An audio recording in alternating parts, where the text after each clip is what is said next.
안녕하세요. 반갑습니다.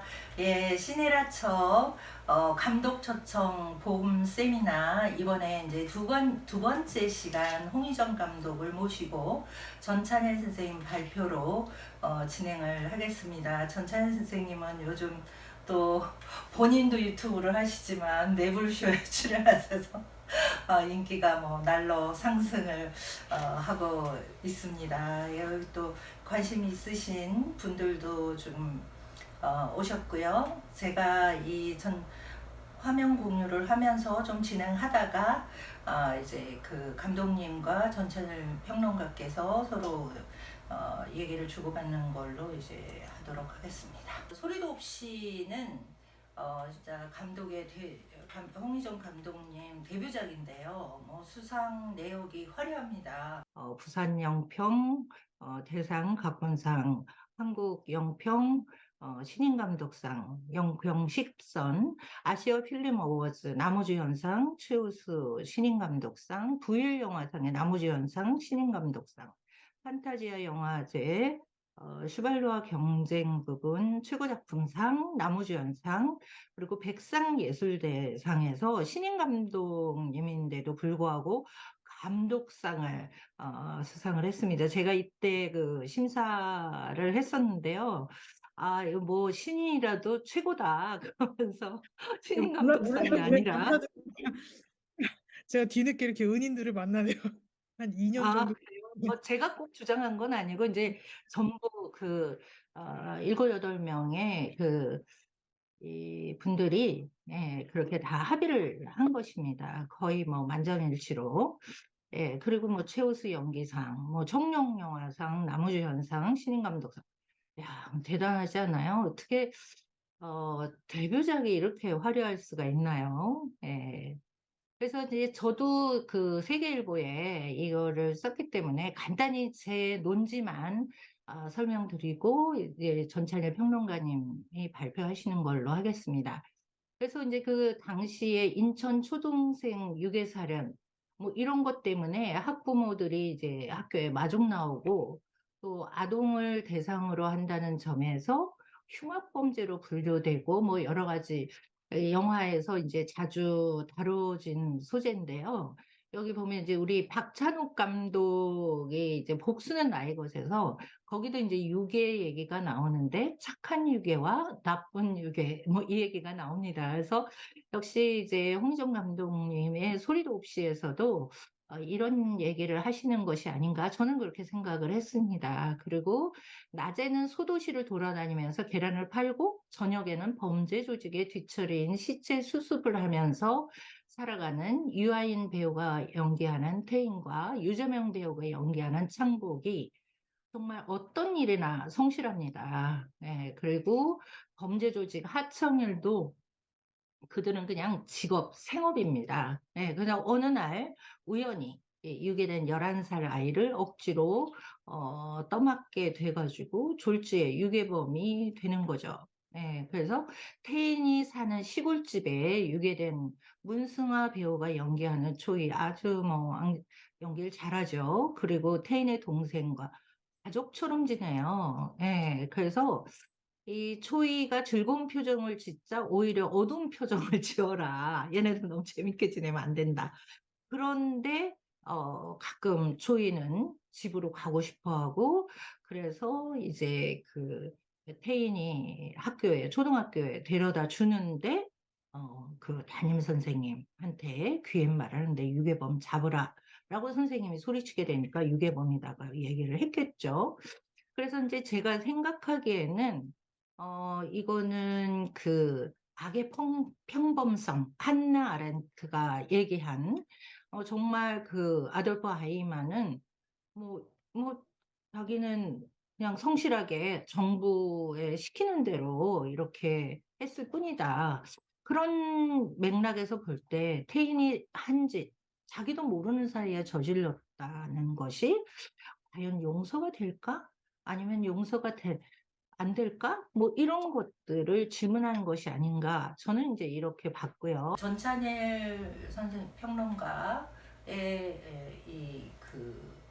요 내용을 보면서 어, 설명을 드리도록 하겠습니다. 먼저 우리 전찬일 평론가는 진짜 평론계의 이 중견에서의 그 독보적인 의지를 힘의 파워, 숨은 파워를 가지고 계신 분이세요. 뭐 아까도 제가 잠깐 소개드렸지만 그 웨이블쇼에서도 아주 독설적이면서도 또 굉장히 또 핵심을 탁 집어서 사람들한테 굉장히 인기 있게 진행을 하고, 개인적으로도 또 찬일 뭐죠? 찬일 유튜브 찬스무비? 찬스무비. 전찬일의 찬스무비와 전찬일의 종횡무진이 있는데 뭐 워낙 조회수가 바닥이어서 좀 그렇습니다. 근데 오늘 이후로 조금 그 조회수가 늘어나기를 기대해 보겠습니다. 어쨌든 반갑습니다. 영화평론가 전찬일입니다.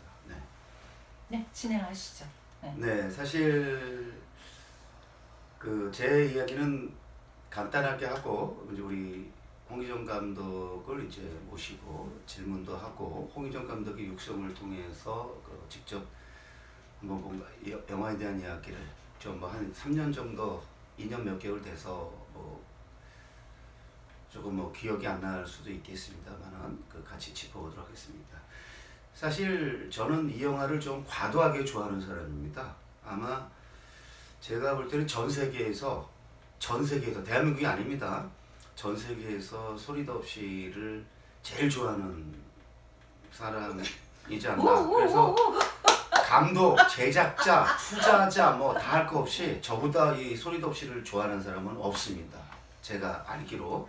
그래서 감독도 좀 제가 이 영화를 좋아하는 거를 좀 쑥스러워하고, 뭐 제작자도 그렇건데, 저는 이 영화를 보고 나서 지금 뭐 진짜 이 영화에 들어서 어느 정도까지 빠져들었냐면은 대한민국의 그 역대 데뷔작 종합 1위를 뽑을 정도로. 그러니까 우리가 흔히 이제 데뷔작은 뭐 홍상수 감독의 돼지고물에 빠진 날이라든지 뭐 또 나홍진의 뭐 추격자라든지 이런 영화들을 많이 최고의 데뷔작을 뽑는데, 유승환의 주권 혹은 나쁘거나 등등. 근데 저는 종합 이 영화를 가장 좋아합니다. 그래서 사실은 이 적임자가 아니에요. 왜냐하면 이 영화에 대한 거리감을 좀 상실한 사람입니다. 근데 저는 좋으면 그냥 미쳐요. 그래서 가령 이 영화도 마찬가지지만 기생충도 전 세계에서 기생충을 제일 좋아하는 사람이 저예요. 그래서 봉준호 감독이 저한테 선생님 제발 좀 자제 좀 하세요.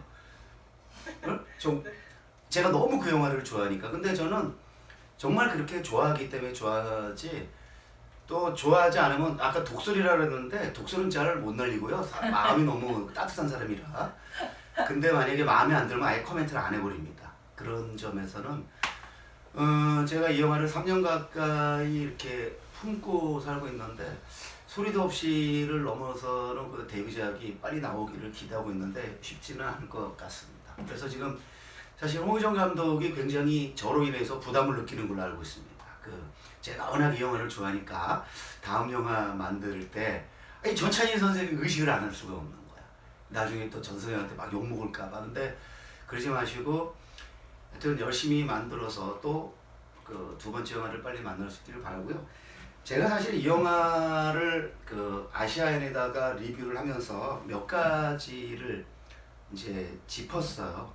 가령 영화는 기본적으로 클로즈업 매체인데, 이렇게 클로즈업을 절묘하게 그리고 효과적으로 쓰는 예를 찾아보기 힘들 정도로 클로즈업의 의미가 아주 살아 숨쉰다, 그런 얘기를 했었고, 그 다음에 우리가 이제 좋은 영화는 기본적으로 연기가 좋잖아요. 근데 남자 배우 둘은 얘기하지 않겠습니다. 저는 문승아, 우리 초이에게 11살 그 문승아의 연기를 보면서 정말 이 친구한테 푹 빠져들었는데, 그 영화 이후로 뭐 비밀의 언덕이라는 영화에 한 편 출연했는데 이상하게 그 문승아 배우가 좀 더 이렇게 크게 쓰이지 않는 거에 대한 좀 안타까움을 갖고 있고요. 그 다음에 이제 우리가 영화를 말할 때 이제 그 연기와 더불어 그 인물들의 개별 성격들을 말해야 되잖아요. 사실 이 영화처럼 그 개별 성격이 살아 생동하는 경우도 좀 찾아보기 힘들지 않느냐. 우리 저 황희민 교수께서 태인과 창봉 얘기는 했고요. 초이까지. 근데 사실은 이 셋은 주조연이잖아요. 근데 저는 이 영화에서 진짜 이 성격화에 놀라는 거는 그냥 이렇게 스쳐 지나가는 것 같은, 언뜻 보면 비중이 크지 않은 것 같은 배우들한테도 어떤 생명력을 부여했다는 거예요. 이게 바로 제가 홍의정이라는 감독의 어떤 마음으로 좀 있는데, 우리는 뭐냐면은 어떤 영화에서는 1년에 한두 명의 주인공을 위해서 주변 인물들을 대부분 희생시킵니다. 그리고 그걸 당연하게 여겼죠. 그렇게 영화를 만드는 대표적인 게 할리우드 영화들이에요. 그래서 한 명의 영웅을 살리기 위해서 모두 다 죽여버리는. 제가 그러니까 라이언 일병 구하기를 안 좋아하는 이유가, 라이언 일병을 구하기 위해서 얼마나 많은 사람을 막 죽입니까? 나는 싫어합니다. 기본적으로 그건 잘못된 영화라는 거예요. 아무리 스필버그가 영화를 잘 만들어도 그 서구 영화의 어떤 폭력성, 저는 그런 거 진짜 싫어합니다. 근데 홍의정 감독은 그 한예종을 나와서 영국에 가서 런던 필름 스쿨에서 공부를 하고 왔는데, 다행히 그런 서구의 영향을 덜 입어서인지 그런 그 서구 영화의 어떤 폭력성을 그 영화적으로 이렇게 활용하지 않고 본인이 그거를 잘 이렇게 승화시켰다는 점에서 굉장히 저는 그 높이 평가를 이제 합니다. 우리가 이제 배우다 보면 배운 대로 한다고, 가령 이제 잠깐 세서 역사 얘기를 하면, 역사 연구자들이 많이 일본에 가서 박사를 하거든요. 일본에서 박사하는 사람들은요, 기본적으로 다 일본화가 되어 있습니다. 상당수가. 그래서 식민 역사를 자기도 의식하지 못한 채. 그러니까 만약에 본인이 영국에서 또 미국에서 유학을 하면은 거기에 어떤 영화적인 영향을 받게 돼 있는데, 그런 점에서 우리 홍의정 감독은 런던 필름 스쿨에서 공부를 했음에도 불구하고 자기의 어떤 스피릿, 영화 감독으로서의 혼을 잃지 않고 어떤 그 서구적으로 이렇게 매몰되지 않았다는 것을 개인적으로 굉장히 높이 평가를 합니다. 그리고 이 영화, 우리가 이제 영화를 이제 평가할 때, 해석하고 평가할 때 전문가와 비전문가의 결정적 차이는 미장센에 대한 이제 관찰입니다.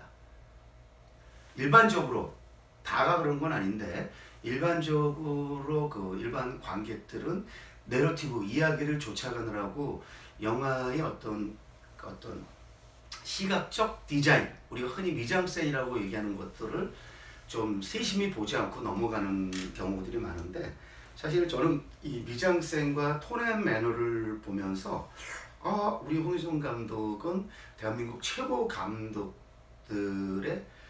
그야말로 그 미장센과 톤 앤 매너를 본인이 잘 가져다가 승화시킨 것이 아닌가. 그래서 제가 이런 평가를 했습니다. 그 소리도 없이는 이창동에서 출발해 봉준호와 박찬욱, 김지훈을 경유해 홍의정 월드로 나아가는 역대급 문제작. 사실은 이런 평가가 나올 수가 없어요. 본인도 지금 쑥스러워갖고 막 이러는데, 저는요 이 평가에 대해서 지금도 2년 한 반 됐지만은 저는 이 평가 여전히 유효하다고 봅니다. 왜냐하면 이 영화의 그 출발이라는 그 톤 앤 매너와 미장센을 보면 정말 이창동 감독과 어떤 비교하지 않을 수가 없는데, 여러모로 버닝과 이제 비교될 수밖에 없죠. 버닝도 흥행이 50만밖에 안 됐어요. 그래서 흥행마저도 버닝을 닮아가지고 이 영화도 한 100만 넘으면 좋은데 한 40만 정도로, 그래서 그 스승 같은 이창동 감독의 흥행 스코어를 넘지 않겠다라는 이런 겸손함을 보였는데, 심지어는 흥행 스코어마저도 닮은.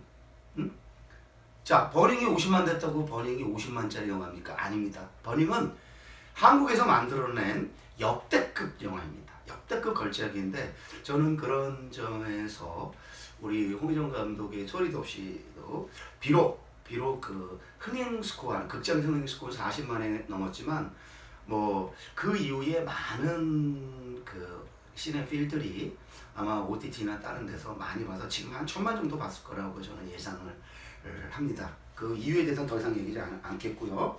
그래서 이창동에서 출발해 봉준호와 박찬욱, 김지훈을 경우에 중요한 거는 거기서 머물렀으면 이제 아류작이 되는 건데, 우리 홍의정 감독은 홍의정 월드로 데뷔작으로 자기 세계를 그 구현하는 데 성공한. 그래서 제가 감히 신인한테 홍의정 월드라는 표현을 썼는데 이런 표현을 그 이끌어낸 신인 감독은 제가 알기로 뭐 거의 없습니다. 그래서 뭐 제가 아까 저의 가장 큰 문제가 거리감을 가끔 잃는다 그랬는데 이건 거리감 상실된 거 맞습니다. 그 정도로 저는 이 영화를 좋아하고요. 그리고 이 영화에서 제가 특별히 칭찬하고 싶은 건 또 음악이죠. 음악. 한국에서 영화를 만들 때 기본적으로 영화는 비주얼과 이야기와 사운드가 같이 조화를 이루는 오락이고 문화고 매체임에도 불구하고 지나치게 비주얼 중심으로 비주얼 우위적인 접근을 하는데, 제가 볼 때 이 영화에서 음악 효과는 영화에서 음악이 어떻게 써야 되는가, 우리가 그냥 단지 백그라운드 배경음악으로서 머무는 것이 아니라 음악이 어떻게 캐릭터에 대해서 코멘트를 해주며 또 어떻게 분위기를 이렇게 미리 잡아주고 이끌어가는 것을 보여주는 아주 좋은 그런 사례예요. 가령 우리가 영화 음악 하면은 제일 먼저 우리가 딱 떠오르는 감독이 왕가이거든요. 왕가이는 51%가 음악으로 영화적 분위기를 이끌어가죠. 그래서 왕가이는 그런 점에서는 균형감을 상실한 감독이에요. 저 사운드의 51%. 그런데 우리 홍의정 감독은 음악의 효과를 잘 쓰지만 51% 이렇게 가는 것이 아니라 적절하게 시청각, 아까 말했듯이 미장센, 이야기, 음악을 포함한 사운드까지 적절하게 균형감, 그래서 약 한 뭐 30%대의 그런 균형감을 잘 유지한다는 점에서, 그래서 저는 이 장혁진, 장용진 이 형제 이 감독들의 이름을 기억해야 된다고 보고 앞으로 이 친구들이 계속 대한민국을 대표하는 그 음악 감독으로 이제 부각될 거라고 보는데, 뭐 정재일 감독이 기생충으로 갑자기 하늘로 치솟아 올라왔습니다면은 장혁진, 장용진도 머지않아 그런 날이 오지는 않을까 싶고요. 그 다음에 또 이 영화의 이야기는 굉장히 무겁잖아요. 암울하잖아요. 그럼에도 불구하고 이 영화는 시종 영화적 유머를 잃지 않는다. 유머라는 건 뭐죠? 유머의 가장 큰 기능은 어떤 그 영화 속의 사건, 사연, 또 인물과 어떤 관객 사이에 일정한 거리감을 유지시켜 준다는 겁니다. 그래서 이러한 영화적 유머를 통한 그 영화적 거리 유지에서도 이 영화는 상당한 수준을 보이면서, 우리가 이제 제가 봉준호와 자꾸 이제 홍의정 감독을 비교하는데 그 이유는 저는 뭐 빈말이 아니고 포스트 봉준호로 이 홍의정을 지금 기대하고 있습니다. 본인도 계속 축소를 하는데 어쩔 수 없어요. 저는 포스트 봉준호로서 홍의정 감독을 기대하고 있고, 홍의정 감독이 봉준호랑 가장 닮은 게 바로 이 삑사리 그 영화적 유머 그 쓰는데 거의 봉준호의 연장에 있어요. 이거는 봉준호의 아류라는 게 아니고 봉준호의 그러한 유머를 홍의정식으로 잘 승화시켰다는 점에서도 제가 포스트 봉준호로서 홍의정 감독을 기대하게 하는 거고, 또 이 봉준호랑 또 닮은 게 봉준호, 박찬욱, 김지훈의 그 특징이 뭐죠? 단순한 통속적인 플롯으로 달리지 않는다는 거죠. 어느 시점에 저는 예측 불허의 어떤 사건이나 사연의 비틀기와 어떤 반전, 그래서 허를 찌르는 점에서 제가 볼 때 이 소리도 없이는 탑 오브 탑입니다. 거의 이거는 봉준호, 박찬욱, 김지훈을 넘어선다고 해도 과언이 아닐 정도로. 그래서 제가 지금 말한 이런 여러 가지 이유를 들어서 제가 이 영화를 몇 번을 봤는데 처음에 보고 나서 이런 말을 했습니다. 제작자한테 이 친구는 자기가 무슨 영화를 만들지 잘 모르고 만든 것 같다. 도대체 이 친구의 출신 배경이 뭐냐. 왜냐면 이 영화를 볼 때 저는 아무것도 몰랐어요. 홍의정 감독이 누군지도 몰랐고, 저 한예종 출신인지도 모르고 아무것도 몰랐어요. 런던 필름스쿨 아무것도 모르고. 그런데 한국에서 나오기 힘든 감독인데 뭐냐 그랬더니 제작자가 설명하더라고요. 한예종 런던 필름스쿨. 그래서 내가 그것만으로도 설명 안 되는데 뭐야 그랬더니 뭐 쑥스러워할 수도 있는데 아버님이 또 위대한 또 대한민국을 대표하는 설치미술가입니다. 저는 이 홍의정 감독을 통해서 이 아버님 홍명석 선생을 만나게 됐는데 제가 황창배라는 화백과 더불어 홍명석 이 두 분을 지금 이분들은 40대 후반생인데 제가 볼 때 대한민국 최고의 어떤 경지를 이룬 그래서 제가 봉준호 감독도 그 대한민국 산업계 1세대 산업계 아들인데 이 딸도 그 홍명석 선생의 그 아티스틱 스피릿을 그대로 이어받았구나. 그래서 제가 아버님을 3번이나 만났는데 이 아버님을 만나보니까 홍의석 감독이 바로 이해가 되더라고요. 더 이상 얘기하지는 않겠습니다만. 그래서 제가 이 영화를 이렇게 높이 평가하고 이 전문가들이 일반 대중의 평가는 썩 좋지 않습니다. 보니까 네이버 평점이 뭐 7점대도 안 돼요. 아니 다음 네이버 평점은 7점대. 뭐 그분들은 뭐 미안한 얘기지만 뭐 영화 보기가 아무래도 깊지 않으니까 이 영화는 깊이 있게 영화를 보는 사람들이 볼 때는 9점에서 9점 이상을 줄 만한 그런 영화고 저는 10점 만점에 10점을 준 사람입니다. 별 주저 없이. 그래서 저는 이제 누구보다도 홍정 감독의 이제 두 번째 영화를 이제 기다리고 있는데 자 이쯤에서 제 이야기는 좀 마무리 짓고 이제 감독의 육성을 듣기로 했는데 계속 지금 쑥스러워하면서 그러는데 어때요? 저의 이러한 평가에 대해서 도저히 본인이 용납이 안 됩니까? 네, 지금 네. 이 공간, 이 줌 온라인 상에 들어와 계신 분들 중에 이제 관계자분들 플러스 이제 이 Q&A가 궁금해서 오신 분들도 계신 거죠, 같이. 네. 네, 몇 분 계시죠. 많지는 않아도. 그 저도 이렇게 식은땀이 나는데 전찬일 평론가님을 잘 모르시던 분들은 지금 많이 놀라셨을 것 같은데 너무 오랜만에 이거를 다시 또 이제 받으면서 이분과 대화가 이렇게 식은땀이 났었지라고 이렇게 잠깐 다시 그래서 혹시 놀라셨던 분들 계시면 저도 늘 놀라니까 너무 당황하지 마시고 잠깐 전철 평론가님이 어쨌든 제가 이제 Q&A를 하게 됐다고 이렇게 말씀을 이제 황영민 평론가님께서 저한테 이제 얘기를 해주신 다음에 그다음에 전철 평론가님이 직접 이렇게 흔쾌히 또 해주신다고 하셔가지고 저는 너무 감사했는데 잠깐 전철 평론가님과 지금 말씀해주셨던 처음 만났던 일화를 말씀을 드리면 저의 영화가 처음으로 상영을 하면서 이제 기자님들하고 평론가님들 모셔가지고 상영을 하는 시사회가 있습니다. 근데 처음 시사회를 하고 너무너무 떨렸고 제 영화가 처음으로 그러니까 극장에서 상영되는 첫 날이었던 거예요. 그래서 정말 긴장도 많이 하고 그때 이제 공동 제작자로 계셨던 분이 이제 같이 있으셨는데 제가 이제 영상 상영이 끝나고 밖으로 나와서 이제 극장 밖에서 모여 있는 기자님들과 평론가님들 사이에서 이제 기죽어가지고 조용조용 이렇게 조심조심 있는데 저 멀리에서 굉장히 큰 극장에서 나와서 있는 복도에서 정말 멀리에서 많은 기자님들과 평론가님들을 해치면서 제 옆에 서 계신 제작자님한테 오시더니 갑자기 목소리를 진짜 크게 이 사람 뭐 하는 사람이야 하면서 제가 이제 옆에 서 있는지 모르시고 이 사람 뭐 하는 사람인데 자기가 뭘 만들지 모르지 이렇게 대단한 걸 만들었는데 자기가 뭐 한지는 알아? 이런 식으로 막 이제 제가 옆에 서 있는데 정말 극찬을 하셔서 그 옆에 계셨던 아마 기자분들도 영향을 받으셨을 거예요. 그런 어떤 긍정적인 리뷰를 해주신 게 영향을 완전히 안 받을 수도 없으니까. 그래가지고 저한테는 정말 영화를 만드는 데 있어서는 정말 은인들이 많이 계시지만 전찬일 평론가 같은 경우에는 정말 영화극장 밖에서 처음 이제 만나게 되는 은인이라고 항상 생각을 하고 있고요. 이제 그때는 지금보다 더 심하셨습니다. 지금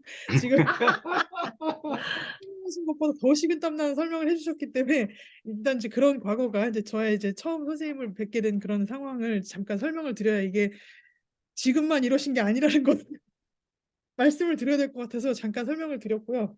지금 너무 식은땀이 나서 그런데 사실 여러분들은 이제 소리도 없이만 알지만 저는 이 23회 부산국제영화제 때 와이드 앵글 섹션에 선보였던 서식지라는 단편도 저는 봤고 서식지라는 단편도 봤고 또 공개되지 않은 영국에서 연출했던 또 SF 영화도 저는 봤고 그래서 사실은 그 홍인영 월드에 대해서 좀 다른 사람보다는 좀 이해가 좀 있는 사람이고요. 그러니까 제가 여기서 제가 단순히 그러니까 우리가 좋아하는 거는 그냥 네, 왜 좋아 그러면 그냥 좋아요. 근데 저는 제가 이 영화를 좋아하고 높이 평가하는 이유를 지금 여러 가지 예를 들었잖아요. 예를.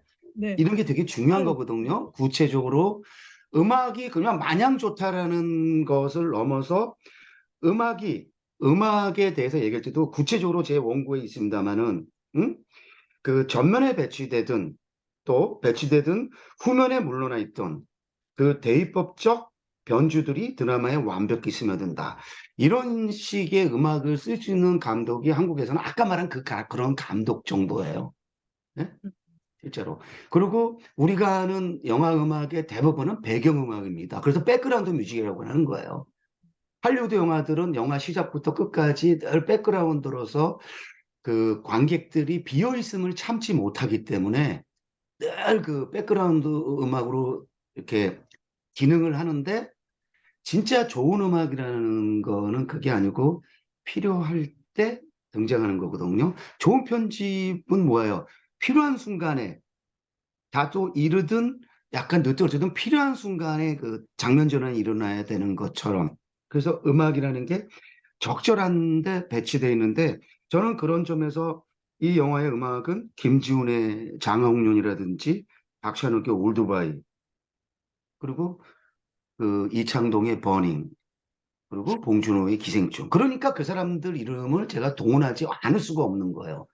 그냥 제가 이 홍희정 감독을 띄워주기 위해서 그 사람들을 동원하는 게 아니고 미장센이든 음악이든 이런 구체적인 어떤 사례에서 그들과 비견될 수 있는 어느 모르는 그 지금 대한민국 최고 감독들인 그들을 넘어서기도 하는 특히 저는 그 아역 배우 그 문승화의 활용은 제가 그 예로 든 감독들은 이렇게 어린 여배우, 어린 아역 배우를 이렇게 정말 감동적으로 완벽하게 그 활용한 경우가 없어요.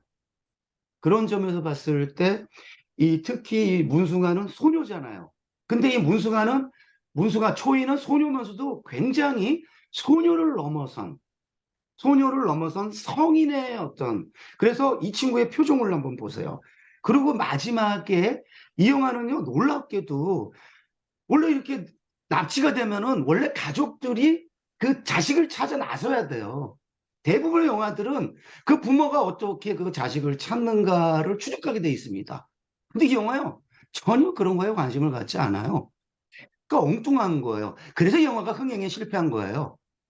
이 알겠습니다. 영화가 제가 높이 평가한 거는 비통속성인데 그 비통속성 때문에 이 대중들이 쉽게 받아들이긴 어려웠지만은 제가 볼 때 그것이 이 영화를 그 다른 영화와 다른 어떤 지점으로 비상시킨 거죠.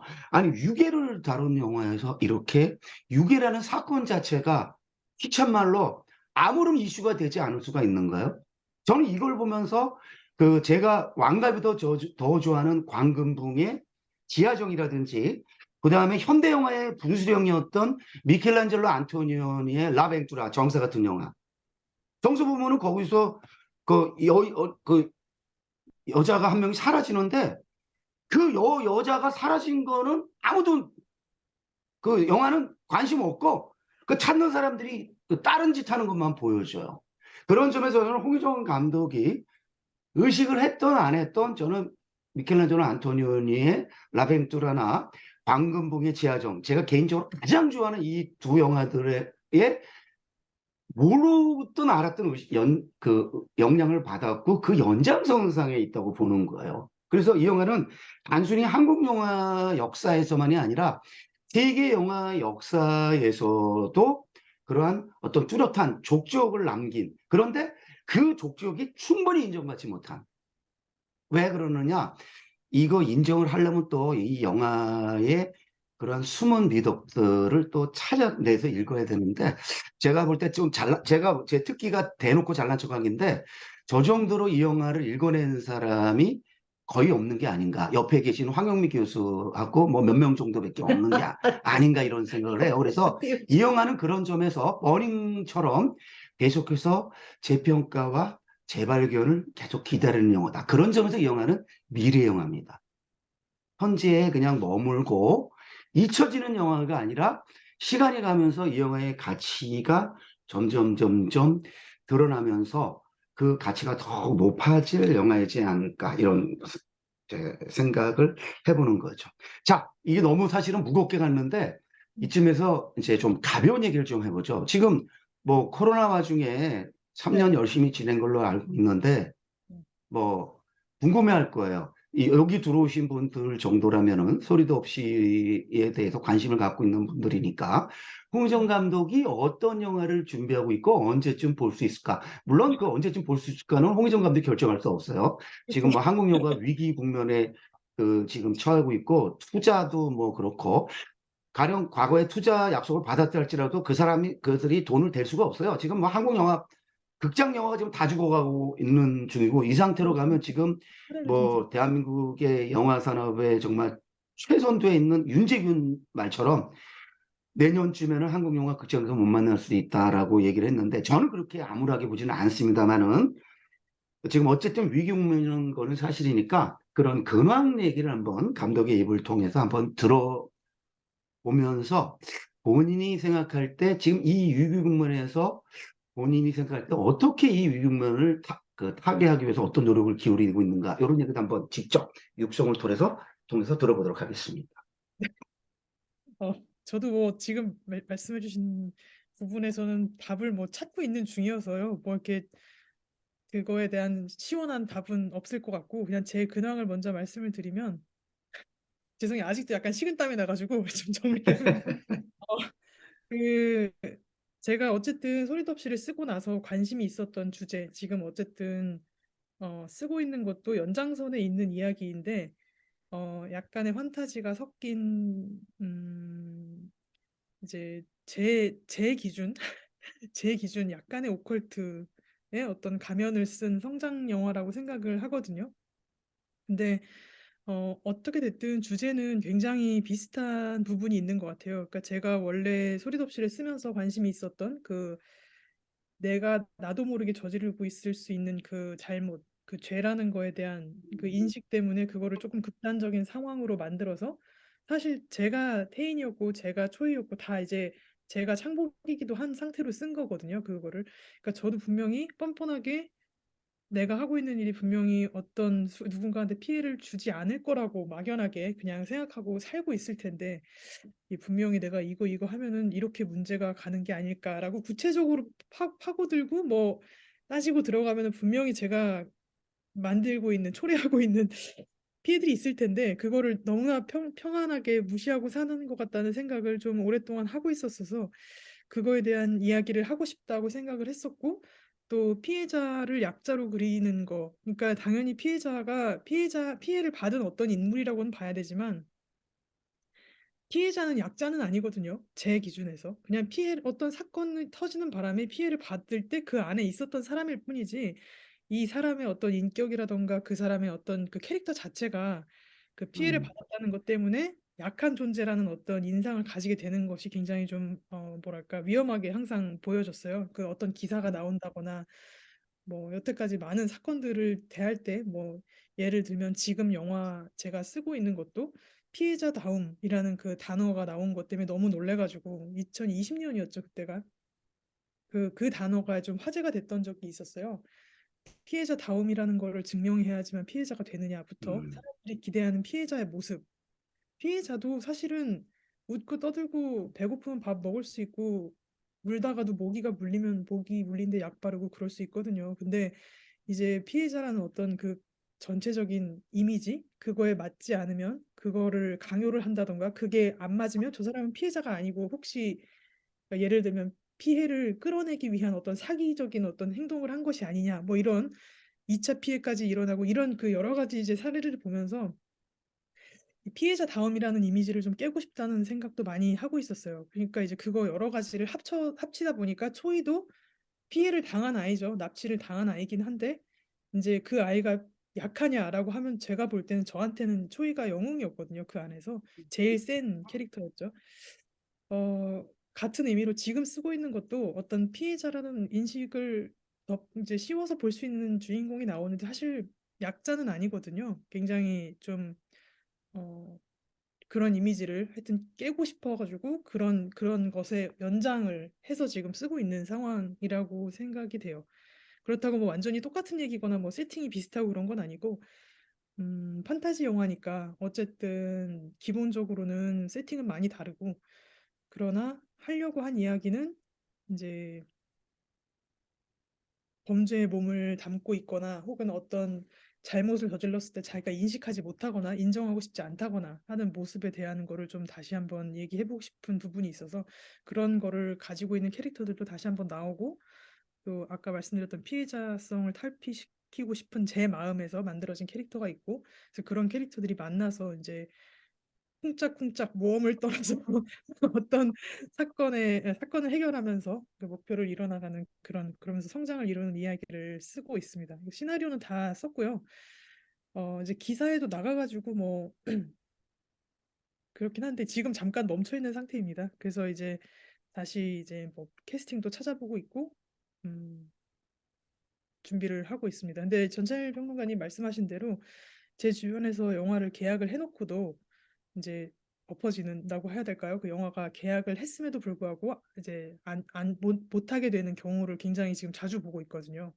그래서 저도 이제 그런 부분에 대해서 걱정을 안 할 수가 없고 대부분 OTT 환경이 워낙 좋아졌기 때문에 저는 OTT가 장점이 확실히 있다고 생각하거든요. 그러니까 예를 들면 정말 정말 보고 싶었지만 영화에서는 그 소위 말하는 좀 사람들의 티켓 파워가 있는 배우분들 이제 그런 배우분들이 주로 나오는 영화들만 만들어졌던 이제 시기가 또 꽤 길었고 근데 OTT 드라마나 영화를 보면은 어 그렇지 않은 그러니까 인지도가 그렇게 높지 않은 배우분들도 정말 많은 기회를 가져서 그걸로 또 다음 더 좋은 환경에서 더 많은 더 원했던 캐릭터를 연기하시는 그런 기회도 얻게 되고 그러니까 그렇게 생각하면은 배우분들 뭐 작가분들 감독분들 다 포함해서 다 좀 장단점이 있다고 생각을 해요. 이제 극장이 이제 위기를 맞은 것은 맞지만 전반적인 영상 산업을 생각하면 꼭 이제 어떤 것이 맞다 그르다라고 얘기하기에는 여러 가지 상황들이 또 펼쳐지고 있는 것 같습니다. 네, 사실 우리가 이제 OTT 환경, 영화만이 아니고 그 공중파 TV마저도 다 이제 스트리밍화 되는 것이 이제 거스를 수 없는 그 대세가 돼서 저희가 이제 과거에 전통적으로 영화란 무엇인가, 거꾸로 또 영화가 아닌 것은 무엇인가에 대한 어떤 근본적 질문에 대한 이제 그 답안 모색을 지금 계속 하고 있으면서 영진이에서도 이제 영화의 개념을 이제 확장시켜서 더 이상 뭐 OTT와 영화, 일반 극장 영화 이런 것을 구분해서 따로 가는 것이 아니라 이제 묶어서 가야 되는 것이 아니냐라는 이런 지금 시도가 이루어지고 있고요. 근데 이제 저희처럼 그 좀 아날로그 세대들은 여전히 극장 영화에 대한 어떤 그거는 그리움을 언제나 네, 갖고 있으면서 그 예를 들면은 제임스 캐머런의 아바타 2를 우리가 조금 뭐 TV 화면이나 그렇죠? 컴퓨터로 아무리 좋은 시설로 본다 한들 극장에서 보는 것 같은 그런 맛을 느낄 수 있을 것인가? 그런 거죠. 그런 거. 제가 사실은 작년이죠. 제인 캠피온의 파워브 독을 우연하게 부산 갔다가 부산 영화의 전당에서 보고요. 저는 진짜 쇼크 먹었어요. 마치 영화를 태어나서 처음 보는 것 같은. 음, 넷플릭스 화면에서 보던 그 파워브 독과 대형 스크린에서 보는 파워브 독은요, 완전히 다른 영화였고, 완전히 다른 경험이었어요, 진짜로. 그래서 제가, 야, 이 맛. 그래서 저는 사실 어떤 제안을 거꾸로 하고 싶냐면, OTT가 이제 여태까지 서로 협력을 하면 좋은 OTT 영화들, 꼭 영화관에서 좀 큰 스크린에서 보여주면 좋을 이런 영화들은 서로 협력해갖고 OTT 영화들을 거꾸로 영화관에서 트는 전략. 옥자를 OTT에서 쓴다고 영화관에서 못 틀게 했는데 그게 아니라 영화관과 OTT 환경이 서로 제휴해서 영화관에서도 볼 수 있고 또 이렇게 이런 식으로 협력이 이루어지면 좋겠다라는 생각을 합니다. 가령 정말 음악이 기가 막힌 영화들. 제가요, 최근에 호치민 가서 어떤 경험을 했냐면요. 저는 뭐 그냥 어디 이렇게 가라오케 가가지고 한국의 지난 그 과거의 뭐 포미닛, 티아라, 뭐 음. 이런 뭐 네, BTS, 뭐 블랙핑크만이 아니에요. 네네. H.O.T.부터 얘네들 노래를 듣는데 저 완전 쇼크 먹었어요. 세상에 이렇게 음악이 이렇게 좋을 수 있어? 깜짝 놀랐습니다. 그 이유는 뭐냐? 제가 보니까 집에서 유튜브로 듣던 것과 집에서 열악하기 짝이 없는 이 내 컴퓨터로 듣는 것과 그 가라오케에서 나오는 그 빵빵한 마이크 스피커 시스템 나오는 이게 그러니까 감상의 질이 달라지니까 저 진짜 완전히 반했습니다. 제가 자꾸 영화를 강조하는 이유는 그거예요. 그러니까 우리가 감상의 질이 중요하지 않다면 뭐하러 저 공연을 보러 콘서트장을 왜 가죠? 그냥 유튜브로 다 듣죠. 근데 우리가 현장 가서 콘서트를 들었을 때 제가 좋아하는 그 바이올리니스트 한수진의 바이올린을 현장에서 듣는 것과 유튜브를 통해서 듣는 거는 약 100배 차이가 난다는 거죠. 그래서 영화에 대한 미련을 계속 얘기하는 거고, 그래서 그러한 어떠한 운동 차원에서의 그 영화적 그 관람, 감상은 우리가 살려가면서 또 그 OTT라든지 뭐 이런 거는 또 살리는 방향으로 모색을 해야 되지 않느냐 이런 생각을 같이 합니다. 그래서 제가 사실 이제 우리 홍희정 감독을 지금 앞에 앉혀놓고 너무 큰 이야기로 샜는데 뭐 이런 얘기도 좀 필요하다고 판단이 들었고요. 제가 이제 좀 디테일 아까 네. 저도 이 영화를 보면서 아까 얘기하지 않았습니다만은 결국에 홍희정 감독이 이 영화를 통해서 보여주고 말하고 싶었던 거는 초이 캐릭터. 자, 아까 영웅이란 말을 썼습니다. 전혀 영웅과는 거리가 멀죠. 남자가 아니죠, 일단. 성인도 아니죠. 영화 속에서 11살로 나옵니다. 11살의 여성 아동입니다. 아동은 우리가 항상 보호받아야 될 약자라고 얘기되죠. 그런데 우리 지금 홍유정 감독은 저도 그런 생각을 평상시에 했거든요. 우리 아동을 무조건 인격체로 하나로 볼 때는 그냥 우리 성인의 그 보살피를 받아야 대한 부족한 존재로 보면 안 된다. 그들도 하나의 인격체다라고 접근해야 된다. 그러나 우리가 돌볼 필요는 있겠지만 그것을 어떤 위에서 내려보는 게 아니라 대등한 관계에서 그렇게 봤을 때 저는 이 초이 캐릭터가 결국에 이 홍희정 감독이 보여주고 싶었던 캐릭터였고 또 이 문승화라는 이 배우가 이 영화를 통해서 보여주고 싶었던 배우지 않았겠는가 이런 생각을 하면서 봤습니다. 자, 그렇다면은 이 우리가 보통 태인, 창복, 초이 사실은 그 외에도 멋진 조연 캐릭터들 많아요. 단역 캐릭터까지 다. 그래서 캐릭터 하나하나가 다 살아있다라고 얘기를 했는데 영화를 만들면서 혹시 가장 그 감독으로서 작가로서 그 역점을 많이 두는 또 다른 말로 하면 출발 지점은 보통 어딘가요? 좀 경우마다 좀 다를 수 있겠습니다만은 단편들과 이 장편이 다를 수 있겠습니다만은 자기도 보면은 나는 영화 속에서 가령 이런 것에 가장 큰 역점을 둔다 이런 거 혹시 있습니까? 저는 지금까지는 뭐 저도 이제 영화를 하나밖에 안 만들었고 네. 결국 이야기할 수 있는 거는 이제 완성한 시나리오 이것과 전에 만들었던 영화 두 개 가지고 말씀드릴 수밖에 없는데 어 마찬가지인 것 같아요. 첫 번째 했던 거랑 똑같이 이제 경험을 하면서 나는 이게 제일 중요한 사람이구나라고 느꼈던 것 중에 하나는 어 이것을 좀 단순하게 얘기하면 제가 하고 싶었던 이야기가 굉장히 주제적으로 남들이 듣기 싫어하는 이야기. 그러니까 저 같은 경우에는 실제 있었던 사건을 그대로 이제 1대1로 보여주는 그러니까 어떻게 보면 굉장히 리얼한 재현하는 영화들 잘 못 보는 경우들이 많이 있거든요. 음, 그러니까 뭐 당연히 잘 만드신 분들 다 좋은 영화이고 하지 그 역할이 다 있는 건데 저 같은 경우에는 뭐 예를 들면은 아이가 실제로 좀 학대를 받는 장면에 어느 정도 연출이 돼서 뭐 완전히 다 나오진 않겠지만 그런 부분이 그대로 묘사가 된다던가 뭐 아동 범죄라든가 이런 게 나올 때 그대로 보여지는 거를 잘 못 보는 편이기는 해요. 그러니까 이게 성향이겠죠.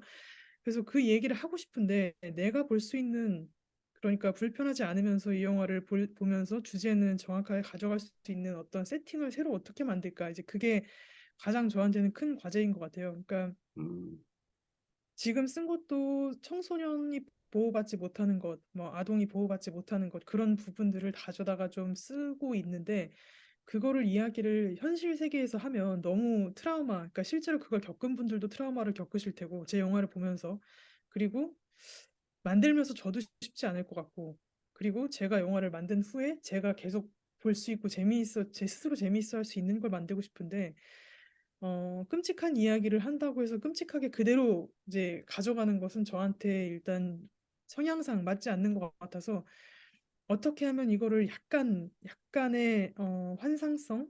저는 그거를 이제 동화성, 환상성이라고 얘기밖에 못하는 다른 어떤 적절한 표현이 있을지도 모르겠지만 제가 아직 찾지를 못했고 그래서 소리도 없이 때도 저는 이제 배우분들한테 그런 얘기를 했었어요. 약간 현실에서 한 발자국 떠 있는 사람들이어야 된다고 얘기를 했었거든요. 근데 이제 배우분들이 다 그거를 잘 이해를 해주셨고 딱 한 사람만 현실에 발을 붙이고 있어야 되는데 그게 창복 캐릭터였어요. 그러니까 이게 너무 환상성만 가득 있으면 너무 이제 로맨티사이즈 그러니까 뭐라고 하죠? 그러니까 아름답게 그냥 뭔가 재조합된 주제와 상관없이 그냥 상황만 만든 좀 붕 떠 있는 이야기가 될 것 같아서 한두 명의 캐릭터는 현실에 아주 발을 붙이고 있는 캐릭터가 있어야겠다고 생각해서 창복 같은 경우에는 캐릭터도 뭐 그렇게 만들었고 이제 대사도 최대한 현실적이면서 좀 아이러니 현실에 있는 대사들이 아이러니하니까요. 그런 대사들을 많이 가져가려고 했고 그런 식으로 같은 이제 접근 방식으로 지금 쓴 것도 좀 끔찍한 주제나 소재이기 때문에 그거를 어떻게 하면 불편하지 않게 이야기를 만들 수 있을까? 재미있는 영화로 감상할 수 있게 만들까에 대한 그 고민이 제일 저한테는 중요한 것 같아요. 그래서 상징적인 표현을 쓰는 방식이라던가 아니면 그러니까 뭐 불편한 편안함만 꼭 생각하는 건 아니고 이게 이 이야기를 할 때 어떤 세팅이어야 이게 가장 효과적으로 주제를 까먹지 않으면서 재미있게 영화를 보실 수 있을까? 배경, 그 세팅? 영화의 톤과 배경과 상황을 만드는 거. 그런 게 제일 좀 신경을 많이 쓰고 오래 걸리는 것 같아요. 그리고 아마 많은 분들도 다 비슷한 고민을 하시겠지만 이게 과연 지금 나와도 되는 이야기인지, 그리고 내가 해도 되는 이야기인지 이제 그런 부분도 그러니까 지금 쓴 것도 많이 고민을 했던 게 좀 비슷한 경험을 했던 그러니까 이게 어떤 경험이 구체적으로 나오진 않는데 어, 아픔이 있는 사람들의 트라우마를 어떻게 하면 건드리지 않을까에 대한 좀 고민을 많이 한 것 같아요.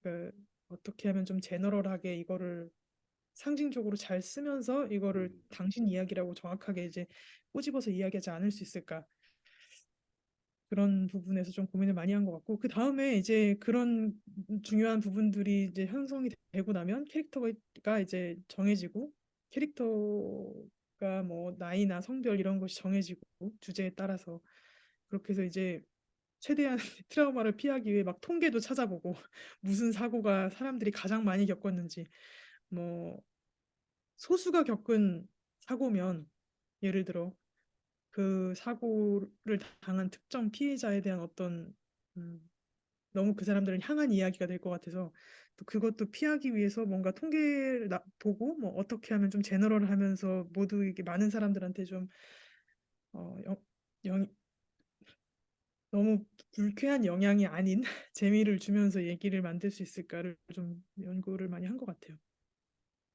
그러니까 이제 출발은 네, 현실적 사건 혹은 우리가 삶에서 실제로 겪은 어떤 그런 트라우마에서 출발하지만 다른 각도에서 그것을 또 확산시키면서 상징적으로 여러 가지 해석을 할 수 있는 방향으로 이렇게 새롭게 이렇게 보고 접근하겠다는 그런 그 의지가 있으신 것 같아요. 그래서 안에서 이제 홍희정 감독이 이제 안에서 내면적으로 정말 본질적으로 원하는 거는 그러한 스타일로 홍희정만의 독특한 스타일로 우리가 흔히 신문에서도 볼 수 있고 주변에서도 그런 사람이 있다더라 혹은 뭐 뉴스에서 나오는 이야기지만 홍희정 감독을 통해서 홍희정 감독의 미장센을 통해서 나오는 영화에서 또 다른 색깔로 다르게 해석될 수 있고 또 의미가 확장될 수 있는 그런 영화를 만들고 싶다 그런 것 같습니다. 네. 네, 뭐 잘 코멘트까지 해주셨는데 이제 여기 들어와 계신 분이 또 직접 질문도 네, 하고 싶으실 것 같아요. 그래서 그 네, 질문 받기 전에 준비 좀 하고 계시고요. 네, 제가 아직 한 가지만 더 사실 제가 이 영화에서 가장 놀란 대목은 결말부입니다. 네. 결말부에서 이제 초이가 가족을 만나잖아요. 근데 초이의 캐릭터로 봤을 때 그 가족을 만난 것을 마냥 기뻐하지 않는 것은 이해가 돼요. 왜냐면 이 친구는 음, 아역 캐릭터지만은 그 안에서 성장이 이루어져요. 유괴범이지만은 아까 이게 좋은 유괴냐 나쁜 유괴냐를 떠나서 이들이 진짜 자기를 이용해서 뭐 돈을 벌고 이걸 위해서 나쁜 의도가 아니라는 걸 얘가 깨닫는 거잖아요. 그러면서 뭐예요? 자기 가족한테 가족과 공유하지 못한 어떤 거를 지금. 그래서 이 친구가 놀랍게도 그 안에서 유괴를 통한 성장이 이루어지니까 이 친구가 가족 만난 것을 그렇게 마냥 기뻐하지 않는 거는 좋은데 그래도 객관적으로 영화가 가족을 한 번 정도는 클로즈가 아니라도 비춰줘야 되는데 마치 저기 홍상수 감독이 물 안에서 찍으면서 이번에 55분, 60분 가까이를 아웃 오브 포커스 시켜가지고 그냥 달렸잖아요. 그래서 영화 역사에 아무도 안 한 아주 이게 망발인지 실험인지 모르겠는데 berlin 영화제 갔는데 55분, 60분 50 몇 분을 아웃 오브 포커스 상태로 그래서 엔딩 크레딧 때는 자막까지도 다 아웃 오브 포커스예요. 이게 지금 홍상수 영화인데 여기서도 마지막에 가족은 아웃 오브 포커스 상태로 얼굴을 안 보였죠. 저는 이걸 보면서 이 홍희정 감독 엄청 잔인한 거야? 아니 뭐야? 제가 볼 때 아버지하고 사이 굉장히 좋은데 그 가족에 대한 본인의 어떤 그 심정을 드러낸 것 같지는 않은데 이거는 좀 직접 감독의 입을 통해 좀 듣고 싶었어요. 내가 구체적으로는 처음 묻는 건데 이것의 어떤 의미 같은 걸 한번 이걸 통해서 내가 뭐를 말하고 싶었다. 음. 원래 이런 질문을 안 해요. 근데 좀 그걸 좀 직접 듣고 싶습니다. 말씀을 드릴게요. 지금 정말 오랜만에 그거에 관련된 이야기를 들어보네요.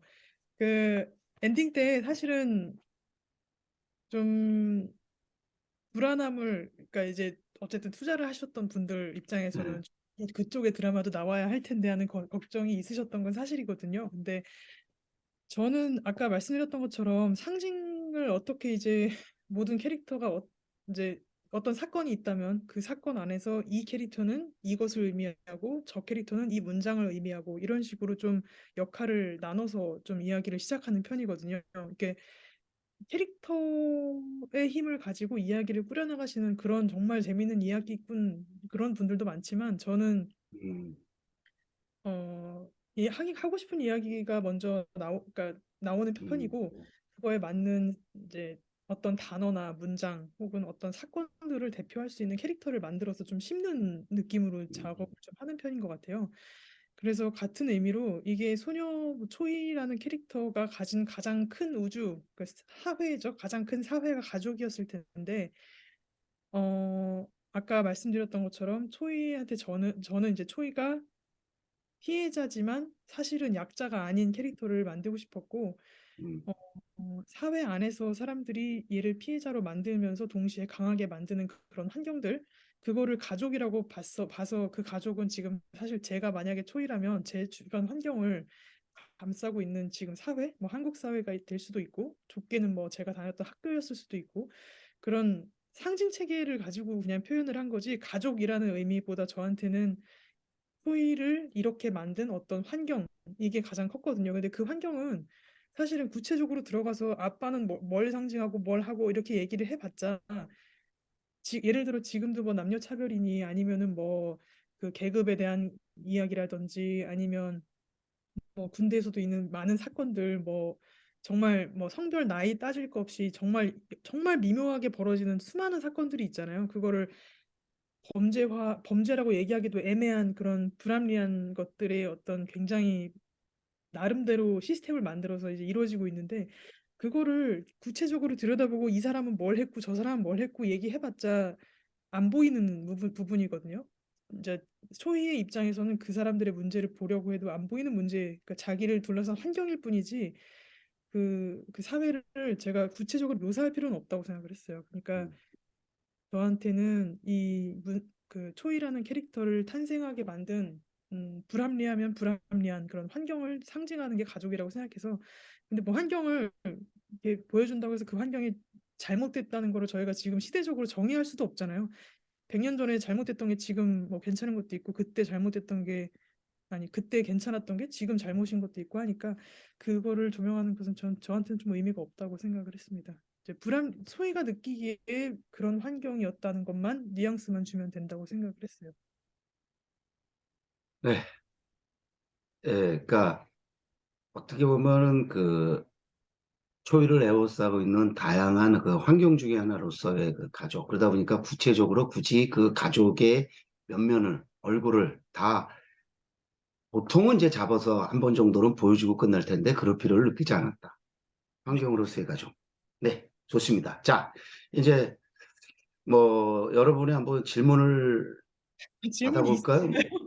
네, 아니, 오케이. 그냥 뭐 네, 질문 없으면은 뭐 저희가 또 하면 되는데 혹시 네, 질문 있을 수 있으니까 네. 뭐 편하게 인사도 좀 하시고. 네, 네. 이가희 선생님 서울예대 문해학과 극작과 아이고, 신임 아이고, 교수님이세요. 아주 네. 젊은 분이신데요.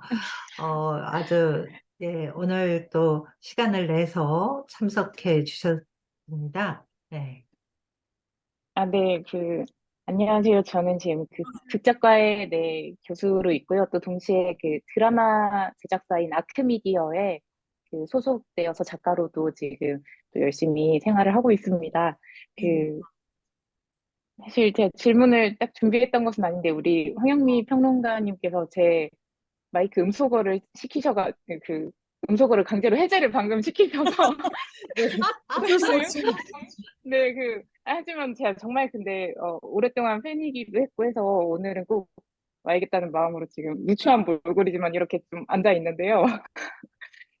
네, 우선은, 제가 오늘 오길 너무 잘했다고 지금 생각이 들었던 게, 제가 이 영화의 허를 찌르는 매력에 너무 빠져서 재미있게 정말 본 영화 중에 하나였거든요. 사실 이제 저도 이제 영화를 너무너무 많이 보고 드라마, 그리고 OTT 시리즈를 계속 많이 보고 막 서사구조나 캐릭터 막 이런 거를 학생들한테 알려줘야 되는 또 같이 이야기를 해보면서 나아가는 그런 사람이다 보니까 약간 직업병이 약간 있어서 그 뭐든지 간에 보다 보면은 이 다음 장면들이나 아니면 이 캐릭터의 역할 막 이런 거를 막 예측하려고 안 해도 이렇게 자꾸 이렇게 했지 이렇게 했지 여긴 네네. 이쯤이겠다 이거겠구나 막 이런 게 있는데 어, 정말로 막 그런 모든 예상들을 이렇게 네 허를 막 찌르는 정말 너무 매력적인 영화였다고 저는 생각을 했고요. 그래서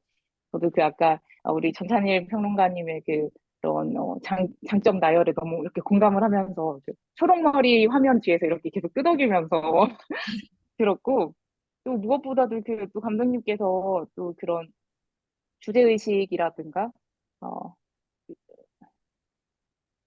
이런 좀 더 캐릭터에 대해서도 상징을 이제 담아서 처음에 구상할 때부터 두고 그렇기 때문에 이제 현실에도 조금 붕 뜨게끔 일부러 구상을 하고 또 그렇게 또 연기 디렉팅을 하셨다라는 얘기가 너무 와닿으면서 영화를 좀 다시 한번 봐야겠다 이런 생각이 지금 좀 들 정도로 너무너무 그 훌륭한 대화가 오가는 이 역사적인 현장에 있어서 너무 제가 행운이라는 생각이 들고요. 또 제가 이제 그 이야기를 이제 쭉 듣다 보니까 이제 우리 영화의 이제 큰 장점 중에 여러 장점들을 꼽아주셨죠. 막 그 스쳐 지나가는 캐릭터에게도 그런 것들이 있었고, 유머도 있었고, 클로즈업이 적절한 부분이나 뭐 그런 여러 음악적인 부분도 있었고 했는데요. 그 중에서도 이제 미장센에 대한 말씀을 또 잠시 짚고 또 넘어가셨던 것 같아요. 아주 잠시지만. 네. 그리고 이제 또 우리 감독님께서도 굉장히 어, 이 주제의식 자체도 굉장히 무게감을 가지고 오랫동안 생각을 하시면서 캐릭터든 한 장면 한 장면 연출하시는 거든 또 어떠한 캐릭터들을 더 보여주고 안 보여주고 이런 것도 모든 부분들의 의도가 있고 상징이 있고 이런 어떻게 보면 굉장히 완벽주의를 지향하는 그런 느낌이신 것 같아서 제가 사실 가지고 있던 그 정말 사소한 그 물음표들에도 혹시 감독님께서 엄청나게 깊은 이제 의미나 어떤 또 어, 그런 저희가 와우 할 만한 와우 포인트가 혹시 있을까 싶어서 제가 조금 어, 그런 질문을 한번 해볼까 싶은데요. 네. 어, 제 이제 제가 재작년에 그 미국에서 개봉한 미나리라는 네네. 영화 혹시 보셨나요? 네네. 거기 이제 보면은 거기서도 이제 그 닭 공장이었나요? 그 이렇게 닭을 닭이요? 이렇게 선별하는, 네, 닭을 감별하고 선별하는 그런 직업을 이제 설정을 하고 거기에도 일정 의미와 이제 의도가 담겨 있는 부분이 있었는데요. 저는 이제 이 소리도 없이 영화를 볼 때도 이제 달걀도 이제 계속 나오고 이제 이제 낮에 하는 직업이 그러니까 그렇지만 달걀도 그렇고 이제 할머니한테 달걀 몇 개 주고 이런 부분들도 사실 감독님께서 굳이 이제 그런 관객의 이제 주의가 집중되게끔 하는 부분들이 있었다고 생각을 했던 것 같아요. 그리고 양계장 장면도 잠시 나오고, 그리고 이제 배경에 걸리는 음식점도 이제 닭 음식점이 그 닭하고 관련된 메뉴판이 뒤에 이렇게 걸려 있고.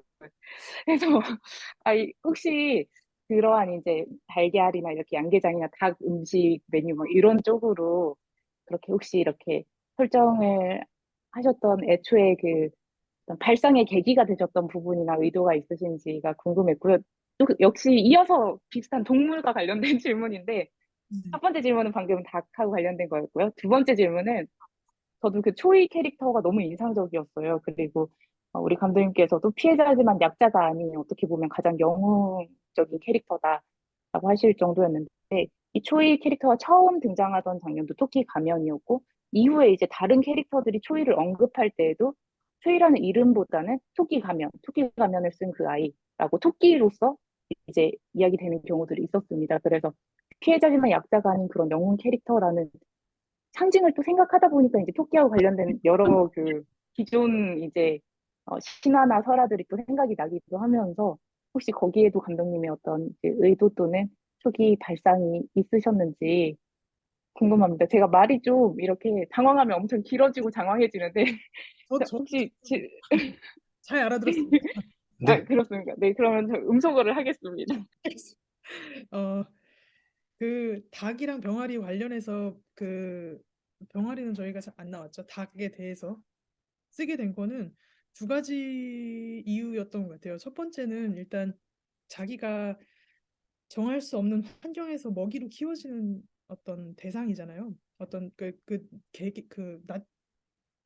생명체로 각각 보면 다 소중한 존재일 텐데 그냥 대량 생산되고 그리고 그 친구들이 거기에 태어나려고 작정하고 태어난 것도 아닌데 사실 그런 모습이 초이도 그렇고 태인도 그랬거든요. 저한테는 자기가 정할 수 없는 환경에서 생존을 위해서 싸우는 사람들한테 도덕적인 질문을 어디까지 할 수 있는 것인가 이제 그게 이제 저한테는 주제였는데 그러다 보니까 가장 상징적으로 한국인이 가장 많이 소비하면서 치킨으로 소비하면서 이제 죄책감도 없이 이제 상대하면서 그렇다고 제가 고기를 안 먹거나 이런 건 아닙니다. 그냥 제 기준으로 반성하는 마음에서 그리고 독적을 가지고 키워지고 그들은 거기서 자라는 동안 자기가 먹이가 될 거라고 생각을 못 하고 살겠죠. 그런 것이 좀 상징적으로 저한테는 필요해서 그렇게 쓴 부분이 있고요. 그리고 한 가지 또 이제 예전에 벤츠 광고였나요? 굉장히 제가 이 영화를 하기 전에 광고를 했었는데 그때 광고사 이제 상 받은 광고를 열심히 보면서 이제 연구하고 이랬던 적이 있었는데 그때 이제 어 뭐라고 하죠? 음, 아기가 그 닭이 제일 처음에 병아리화 되기 직전에 인간의 모습을 하고 있다고 하거든요. 인간이랑 다르지 않대요. 그 음, 뭐라고 하죠? 가장 초기 단계 지금 단어가 생각이 안 나요. 네, 배아인가요? 네네. 바로 다음 단계일 거예요. 그러니까 눈이 있고 손의 형태가 살짝 있고 심장이 음, 뛰기 시작할 때까지 사람하고 굉장히 흡사한 모양이래요. 근데 어느 순간을 지나서부터 닭의 모양으로 변한다거든요. 그러니까 이게 제가 제목을 소리도 없이라고 했지만 원래 제목이 우리는 소리도 없이 이렇게 괴물이 된다라고 긴 제목을 하고 싶었는데 이제 그렇게 어느 순간까지는 사람으로 태어났는데 결국에는 어떤 다른 형태로 변하는 게 뭐가 있지 생각하다가 그때 봤던 이제 그게 생각이 나서 어, 좀 저한테는 필연적으로 닭을 써야겠다는 생각이 들었습니다. 그리고 두 번째 얘기해 주셨던 그 토끼 가면에 대해서는 제가 예전에 인터뷰 할 때도 좀 이야기를 드렸던 부분이랑 좀 섞이는 그러니까 그 연결이 되는 부분인데 그 토끼와 거북이 그 아니 그 뭐죠? 갑자기 별주구전 그 설화의 그 좀 어떤 힌트를 상징적인 거를 사용한 거는 맞는데 초이 얼굴에 있었던 가면 같은 경우는 이제 상징적으로 가장 약하게 보이는 동물이 뭘까? 근데 설화든 뭐 동화든 뭐 우리가 일반적으로 그냥 직관적으로 약한 동물 하면 토끼를 쓰는 경우가 많더라고요. 근데 제가 처음에 말씀드렸듯이 이제 약한 것처럼 보이지만 아닌 존재를 보여주고 싶은 게 음, 이제 그렇기 때문에 초이 가면을 귀여운 토끼로 했을 텐데 그 사람이 그냥 약한 사람이었다면 귀여운 토끼로 했을 텐데 어딘가 섬찟하고 눈구멍도 안 뚫려 있고 그걸 왜 쓰고 있는지도 알 수 없는 그런 마스크를 넣어야겠다는 생각을 했어요. 그러니까 이게 약자인 상징을 가지고 있지만 전혀 어딘가 소름 끼치고 강한 부분이 있는 캐릭터다라는 걸 보여주고 싶어가지고 그렇게 좀 첫 등장을 좀 기괴하다면 기괴해야 될까요? 그렇게 만들게 된 것 같아요. 네. 네. 또 뭐 혹시 다른 분 질문해 그 주셔서 감사합니다. 네네네네. 네, 우리 질문 다른 교수님도 계신데 오늘 상황이 네. 좀 이렇게 말씀하시기가 좀 어려운 상황이라고 예, 다른 분들은 양해를 네. 부탁드렸어요. 예, 그래서 오늘 그 질문은 이가희 교수님 한 분만 네. 예, 하시는 걸로 네. 하겠습니다. 고맙습니다. 왜냐하면 저는 다른 분들이 다 해주시면 제가 할 말이 제 시간이 없어지기 때문에 저는 딱 저도 한 번만 하기를 바랐습니다. 우리 감사드리고요. 이제 그 영화 우리가 이제 영화 텍스트를 말할 때는 항상 저는 컨텍스트를 중시하는 평론가입니다. 그러다 보니까 영화 바깥 이야기도 좀 해야 되는데 영화가 이제 아무래도 다른 텍스트들과의 어떤 상호 텍스트도 좀 언급할 필요가 있을 것 같고 그다음에 이제 컨텍스트를 언급할 필요가 있을 것 같은데 아까 제가 이제 대한민국의 대표 감독들을 거론하면서 그 연장선상에서 홍정 감독을 이제 위치시켰고 그거에 대해서 본인이 뭐 동의를 하든 안 하든 상관이 없어요. 그건 제가 하고 싶은 대로 한 거니까 어떻습니까? 아까 언뜻 광고를 했다 그랬는데 이제 한예종에서는 이제 디자인 전공을 했어요.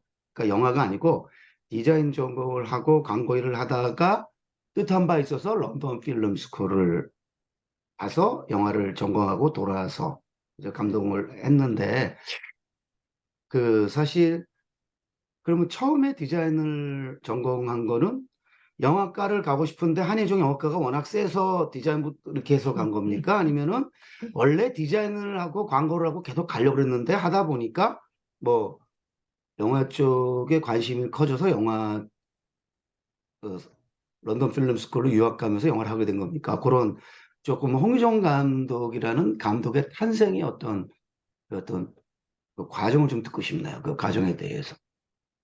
그 영화과 저는 처음부터 영화를 하려고 했던 사람은 아니고 저는 음, 나중에 꼭 이게 하고 싶다라고 생각했던 거는 만화가가 하고 싶었던 게 있었고요. 음, 저는 그림을 하는 집안에서 태어나서 그런지 모르겠는데 그림을 그리는 거가 당연하다고 생각을 했었고 영화 쪽으로 음, 상상을 좀 잘 못하고 자랐어요. 그래서 그 한예종의 어, 영상원이긴 한데 영상원 아래 영상 디자인 지금 멀티미디어 영상과라고 음, 하고, 근데 거기가 미술 입시를 하는 곳이었거든요. 그러니까 영화과는 글을 쓰고 정확하게 영화에 대한 어떤 준비를 해야 되는 곳이고 저는 엄청나게 오랫동안 미술대학 입시를 준비한 사람이거든요. 그러니까 음, 저는 결정을 해서 당연히 미대를 가려고 그러니까 미대를 간다기보다는 또 이제 아시겠지만 작가를 가장으로 둔 제가 좀 그 돈을 버는 직업을 꼭 가져야겠다 어렸을 때부터 그런 목표가 좀 있었던 것 같아요. 이제 그냥 작가 생활을 해서는 이게 돈을 벌지 못하는구나라고 생각을 좀 저도 모르게 어렸을 때부터 그런 생각이 좀 있었는지 다들 미술을 하고 저도 당연히 미술을 하겠지만 그 안에서 가장 돈을 벌 수 있는 미술을 하고 싶다 생각을 해가지고 이제 디자인 쪽으로 가서 거기서 이제 컴퓨터 그래픽도 하고 뭐 짧은 영상을 만드는 것들을 주로 하다가 이제 거기에 오신 교수님들이 대부분 광고를 하시던 분들이셨어요. 지금은 또 다를 수도 있겠지만.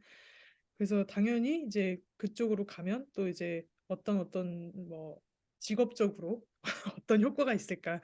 저 나름대로 되게 비즈니스적으로 판단을 하면서 그쪽으로 가서 나름대로 열심히 했는데 그리고 나서 조감독과 프로듀서 생활을 한 2년 정도 했어요. 근데 하다 보니까 제품을 예쁘게 찍는 것이 주가 될 수밖에 없더라고요. 그러니까 지금은 유튜브도 많고 뭔가 그 TV 광고를 제외한 정말 많은 플랫폼이 있잖아요. 그래서 사람들이 재미있는 광고를 만들면 사람들이 그거의 효과도 제대로 이제 누릴 수 있고 좀 재미있는 광고에 대한 문도 많이 열려 있는 상황인데 그때는 제가 봤을 땐 그렇다고 생각은 많이 안 들 때였거든요.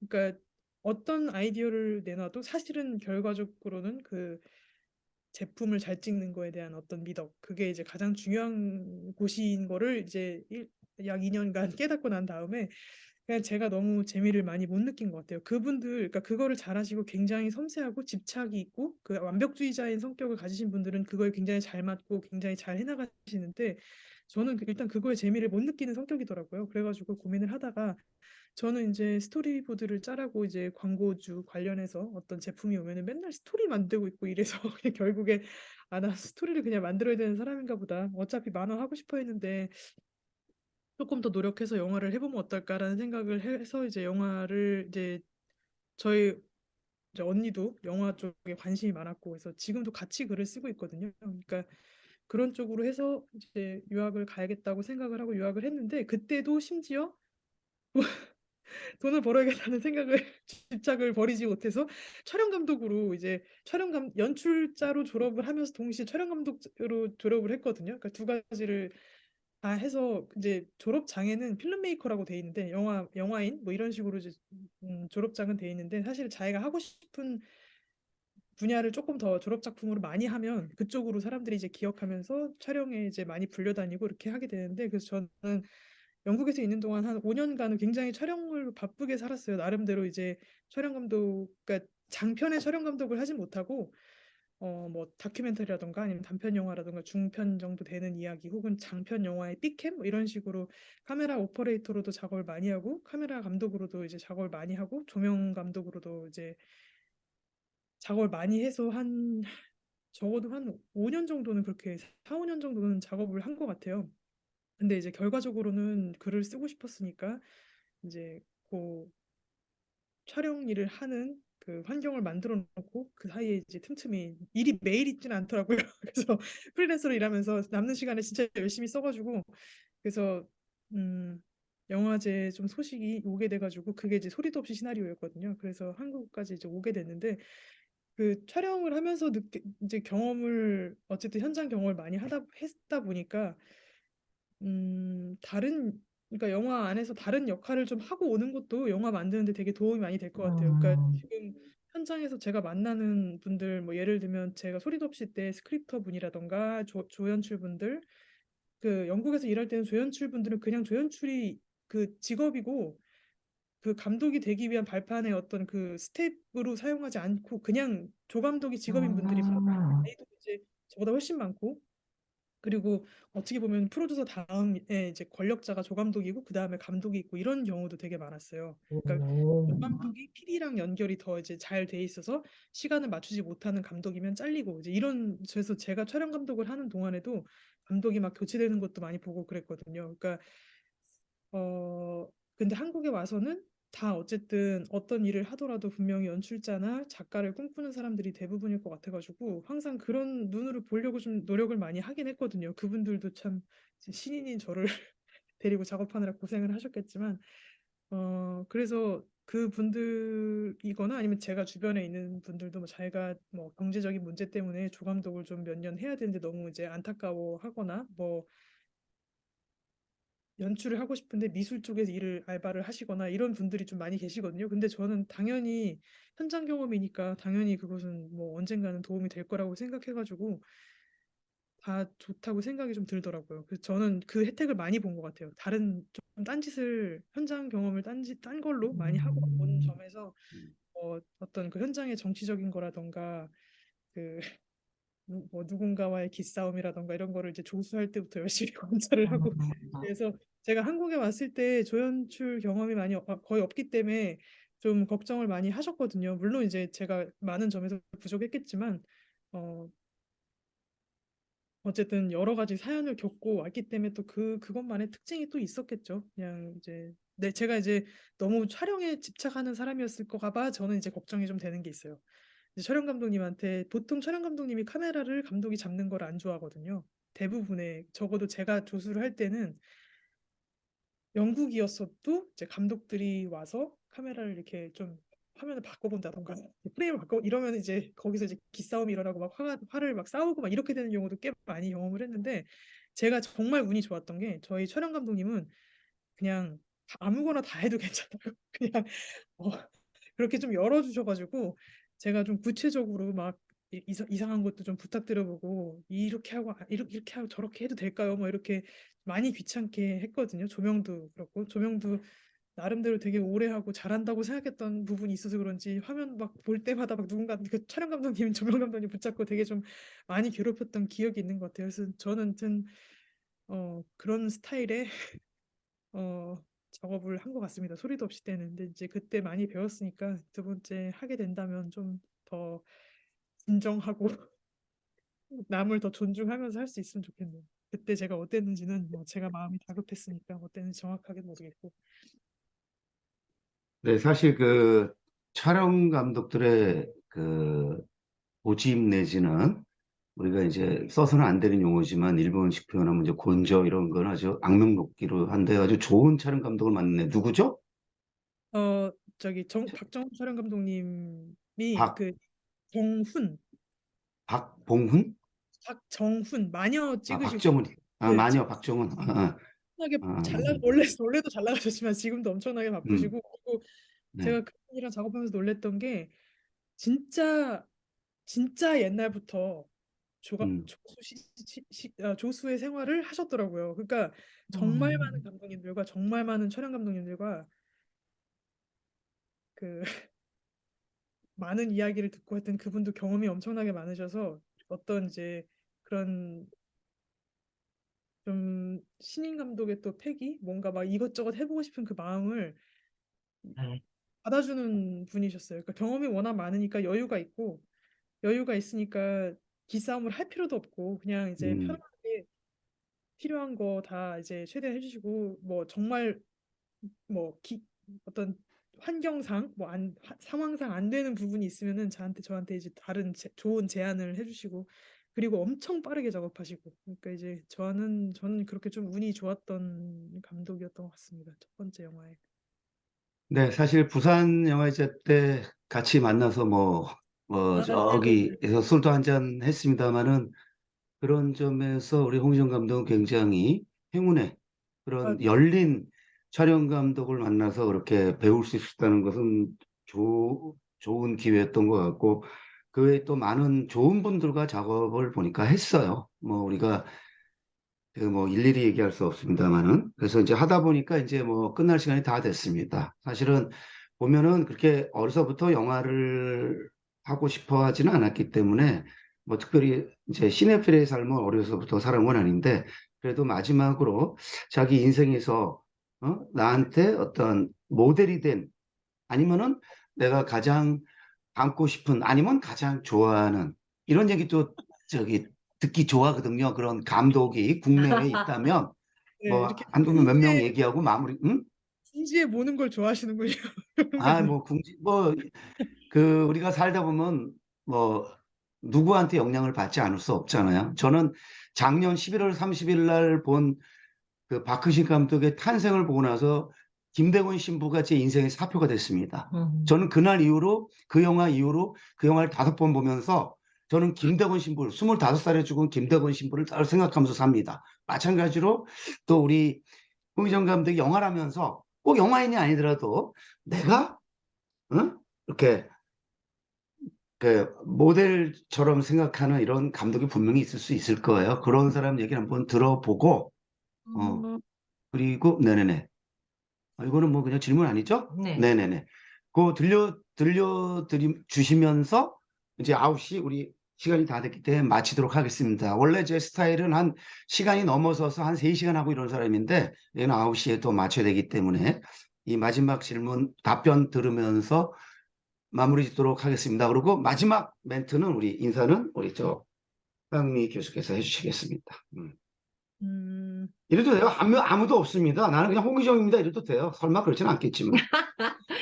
제가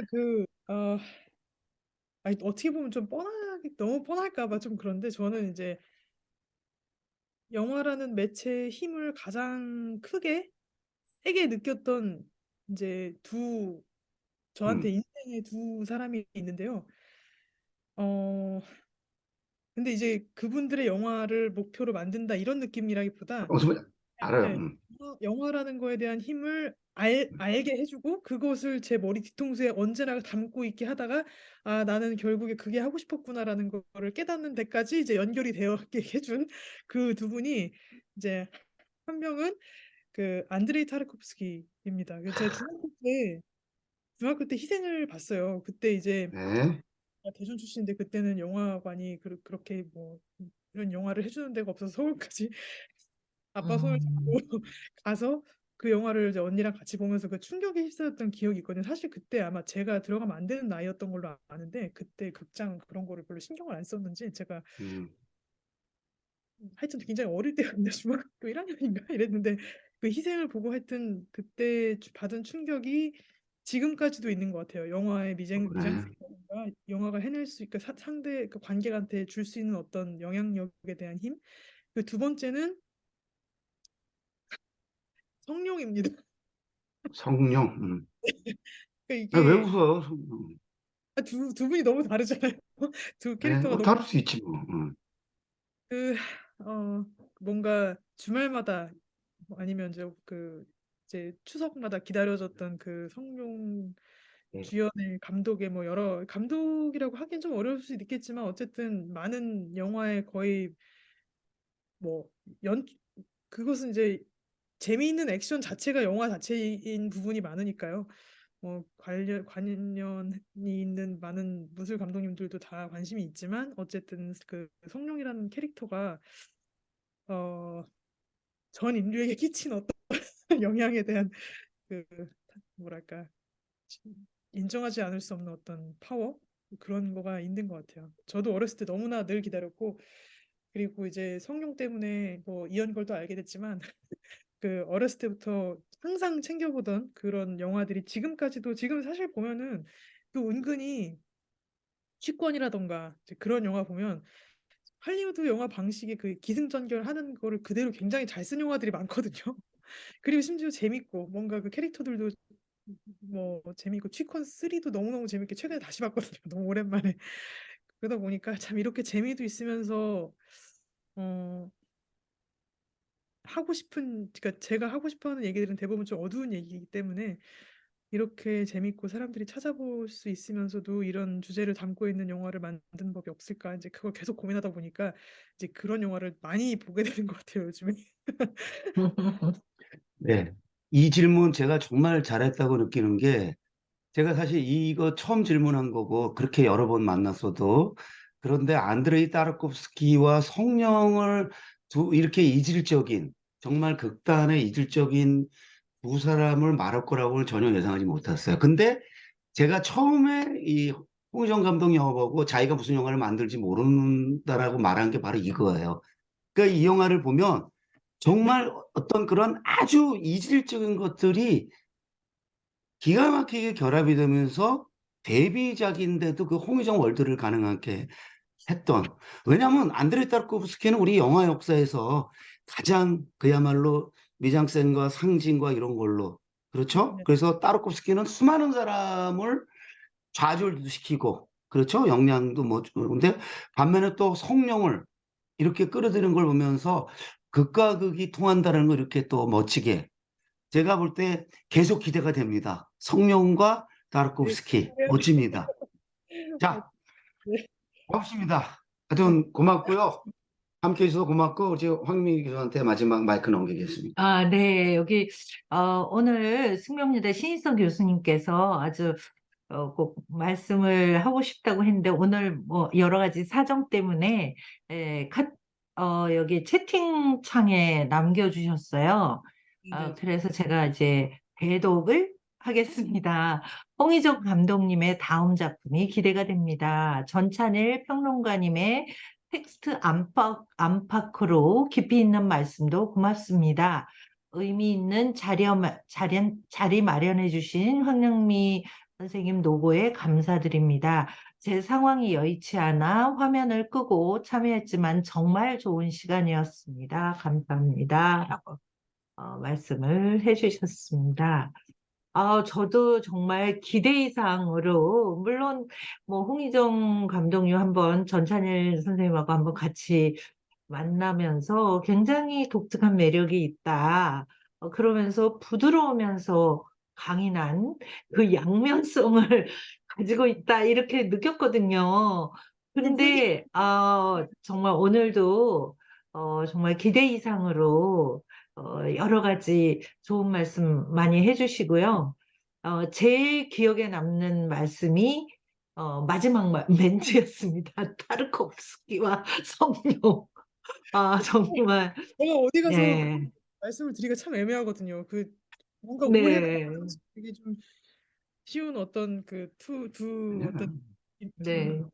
그렇습니다. 네, 전체에 평 네, 아무튼, 네, 오늘 또 이가희 선생님께서 또 열심히 또 참여해 주시고, 네, 그래서 오늘 뭐 인원은 많지 않지만 저희가 이제 요거를 유튜브에 또 공개하게 되면 많은 분들이 또 관심 있게 보면서 홍정 감독님에 대해서 또 소리도 없이라는 영화에 대한 새로운 가치를 발견하게 될 것 같습니다. 오늘 너무 뭐 어떻게 제가 이렇게 두 분을 모셨는데 정말 너무 감사드립니다. 제가 오늘 많이 배웠고요. 아, 예, 앞으로도 이제 다음 시간에 또 진행되는 그 작전 이호재 감독 또 드라마 연구가 김소은 연구가의 그런 프로그램도 아마 기대 이상 되지 않을까 이렇게 생각하면서 마치겠습니다. 너무 이가희 선생님도 너무 감사하고요. 여기 이 또 줌에 참석해 주신 여러분들 너무나 감사드립니다. 감사합니다. 고맙습니다. 네, 마치겠습니다.